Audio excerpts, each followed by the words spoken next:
Sawa. Tafadhali. Kale kitu kwa hiyo. Vile unasema mambo ya chakula ni nzuri na kulima uwe na chakula. Wamekuwa na hizi mifugo ambazo za kienyeji.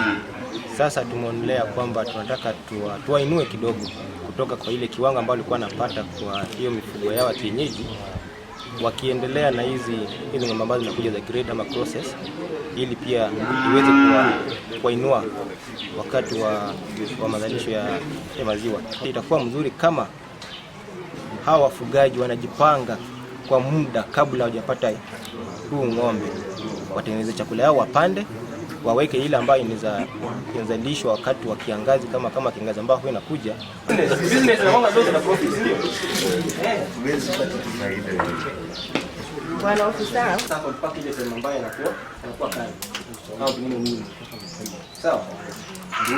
It is not how much you have, it is how little you have and how you using them. Sasa nakaribisha maswali. Mwaka wa fedha iliyopita 2019-2020 niliweka takriban milioni 1,800 kwa minajili ya kununua ng'ombe wa maziwa, kwa sababu ningependa wakaaji wa Busia sana sana wa Burumba pia wakuwe na hiyo harakati ya kufuga ng'ombe wa maziwa. Sababu gani? Kueneza uchumi yao katika vyama vyao. La pili, pia kuna mashini ambayo inajengwa pale Murende, na mashini hiyo ni ya kutengeneza maziwa na pia kusupply nyama, so that tuchukue hii advantage sisi pia kama watu wa Burumba kueneza uchumi yetu kwa minajili ya kufuga ng'ombe wa maziwa. Atakuwa anaifunga kama ile hata hii ng'ombe nilipewa hata kama iko na mimi.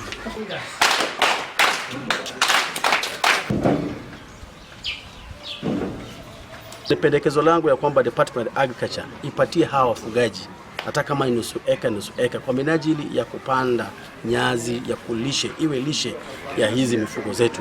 Kwa hizi ng'ombe tayari ziko tayari, anytime supply atazileta. Ukulima inalipa. Leo hii tumekuwa na mafunzo ya vyama kufunzwa jinsi ya kufuga ng'ombe wa maziwa, na mwaka wa fedha ambao tuko sasa hii tumeanza kutengeneza hii. Pia ningependa kupendekeza kuweka kuku wa grade na kuku wa kienyeji na hata mbuzi wa maziwa, ili wananchi wa Burumba wabobee katika masuala ya kulima. Kitu kinaitwa activity ya kufugaji katika chama hili. Sawa. Tafadhali. Maziwa mengi ambayo tunatumia hapa saizi katika Burumba na hata Burumba hata Busia County as a whole yote yanatoka Uganda side. Na hatuoni ni kwa nini Waganda watushinde katika ufugaji, ili hali weather yetu ni sawia na yao na uwezo pia tuko nao. Kwa hivyo ni kuwapa tu mafunzo, kuwapa tu support. Hawa ni wakulima na wanabidii sana. Maziwa mengi tulikuwa tunatoa Uganda na ile ya kutoka sehemu mbalimbali, lakini kwa kuonelea kwetu ya kwamba sisi pia tuko na ile uwezo wa kufuga mifugo ambao wanatoa pia maziwa kama wale wengine.